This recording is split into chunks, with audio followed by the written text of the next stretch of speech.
Mana nggak ada Indonesia gelap itu. Kita akan menyongsong Indonesia bangkit. Berarti Ya namanya kebebasan berekspresi, tapi tolong sekali lagi ya jangan membelokkan apa yang sebenarnya tidak seperti itu kan gitu. Mana nggak ada Indonesia gelap itu. Kita akan menyongsong Indonesia bangkit. berarti ada yang membelokkan ya Pak? Ada yang membelokkan. Kita sebagai bangsa harus optimis itu, ya. Harus optimis. Kita ini dalam satu perahu yang sama, dalam satu kapal yang sama kan gitu. Ya, jadi berilah kesempatan juga ya, pemerintahan yang dipimpin Pak Prabowo juga baru 100 hari, baru sekian bulan, banyak sekali masalah, tapi Anda perhatikan bahwa kita terus-menerus mencari cara, mencari solusi kan begitu. Bahwa itu belum bisa menyenangkan seluruh pihak, mungkin ada pihak-pihak yang masih belum bisa menerima. Bagi kami pemerintah itu biasa itu. Menduga ada yang membelokkan ya Pak? Nanti Pak Rosan jadi ketuanya Pak? Itu Anda yang ngomong, bukan saya. Pak, kalau revisi WTNI yang ditunjuk perwakilan di pemerintah siapa aja sih Pak? Tadi kan dari surprise itu. Mestinya adalah Menteri Pertahanan pasti. Oke. Ya, kemudian Menteri Hukum pasti kan gitu. Nah, seperti biasa Pak Mensesnek juga diminta ikut mengawal. Mas, Seperti hari ini. Dalam demo nih posisi Pak Seskap nih sempat disinggung-singgung katanya melanggar. Demo terus ini. Udahlah, demo ya menyampaikan pendapat boleh ya, tapi kami lebih senang mengajak secara dialogis gitu loh. Ya. Dialogis, konstruktif kan begitu. Kita dulu sama-sama pernah di posisi seperti adik-adik gitu, dan kami paham betul. Nah, tapi yang pasti tolong itu tadi ya, pelajarilah dengan jeli. Ya, jangan menyampaikan sesuatu yang sudah dijelaskan bahwa itu tidak terkena dampak tapi masih Anda demo kan. Masalah makan bergizi juga saya mohon maaf kan, saya baca itu 13 tuntutan termasuk masalah makan bergizi ya. Makan bergizi itu saudara pelajari gitu loh. Di negara-negara maju hampir semua sudah sekian ratus tahun. Jerman itu dari kurang lebih tahun 1800-an Anda pelajari sejarah itu. Karena kuncinya memang SDM.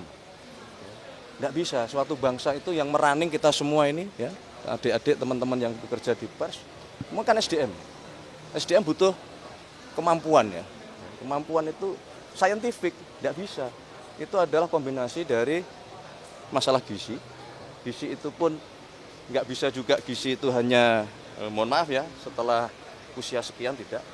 Gizi itu berasal dimulai dari sejak di dalam kandungan, nutrisi yang diberikan oleh ibu-ibu yang sedang mengandung atau sedang hamil. Makanya kalau saudara perhatikan bahwa program makan bergizi gratis tidak hanya menyentuh ke adik-adik yang usia sekolah, tapi juga ke ibu-ibu yang hamil, balita. Karena memang tidak bisa instan. Ya. Maka kemudian itu kita tangani oleh pemerintah. Yang kedua setelah gizi tentu adalah pendidikan. Ini dua kombinasi yang tidak bisa.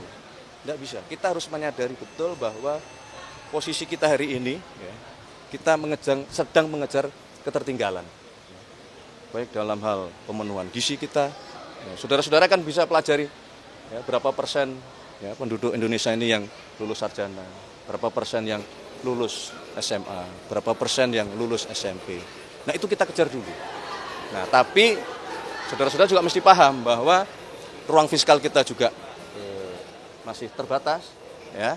Maka disitulah Bapak Presiden, pemerintah bekerja keras untuk mencoba merealokasi, ya, dengan kemarin melakukan efisiensi.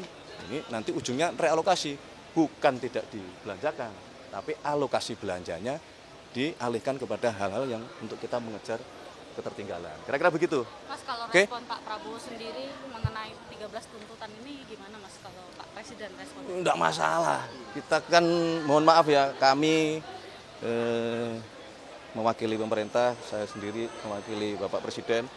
Ya, kami dulu sebelum diberi amanah oleh rakyat untuk memerintah, ya, kita berjuang di jalur politik, ya sudah biasa itu menghadapi yang aspirasi gitu. Dan kita sangat menghormati.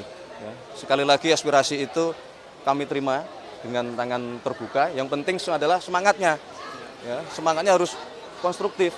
Ya, kritik dari teman-teman media, kita sangat perlu itu. Ya. Ya, tapi yang konstruktif.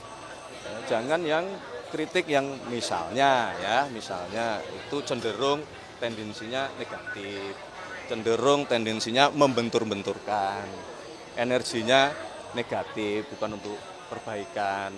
Malah mohon maaf, adik-adik, please tolong jangan merusak gitu fasilitas-fasilitas itu. Kita sama-sama pernah seperti adik-adik gitu. Nah, tapi era sudah berubah ya, di tengah konstelasi dunia yang tidak baik-baik saja ya, kita harus saling merapatkan barisan. Ya, kita harus mawas diri, kita harus hati-hati betul. Ya, saudara pelajari di beberapa negara saling satu sama lain saling bentrok dan kita tidak membutuhkan itu.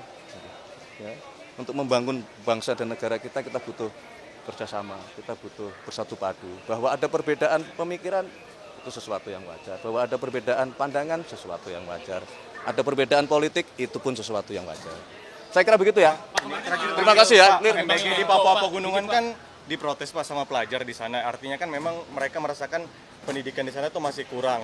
Nah, ini bagaimana Sedang pemerintah kita tangani, meramukan dua-duanya ya, pendidikan. sedang kita tangani, makanya khusus Dirinya iya. ya terima kasih juga. Jadi khusus untuk Papua memang sedang kita tangani khusus ya. Saudara-saudara kita di Papua, kalau kami selalu di pemerintahan menyebutnya menangani Papua harus dengan hati. Ya, dengan hati, harus dengan rasa sayang, karena tidak bisa kita samakan dengan saudara-saudara kita di tempat lain. Jangan dipelintir, jangan dibilang nanti kita membeda-bedakan, tidak. Ya. Tapi ada kekhususan yang memang kita harus berikan perhatian penuh, kan begitu. Contoh tadi sudah disampaikan bahwa masalah pendidikan juga menjadi concern, sehingga tidak sekedar kita memberikan makan bergizi. Nah, dari situlah mohon ditunggu. Ya, pemerintah sedang merumuskan bersama-sama Bapak Presiden, ya, nanti akan bersama-sama dengan kepala daerah yang baru kita mau merumuskan supaya kita akan membantu saudara-saudara kita di Papua mengejar ketertinggalan dari berbagai hal. Ya, fasilitas belajar harus diperbaiki, fasilitas kesehatan masih jauh dibandingkan dengan saudara-saudara kita di Pulau Jawa terutama misalnya kan gitu. Nah, fasilitas infrastruktur ya, harus segera dibangun di Papua, termasuk pemberdayaan ekonominya.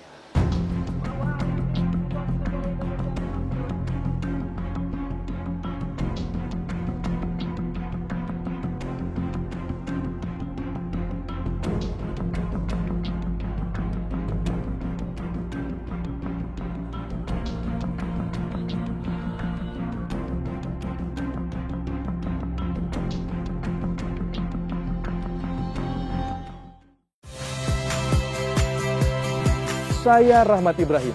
Saksikan program-program Kompas TV melalui siaran digital, pay TV, dan media streaming lainnya. Kompas TV, independen, terpercaya.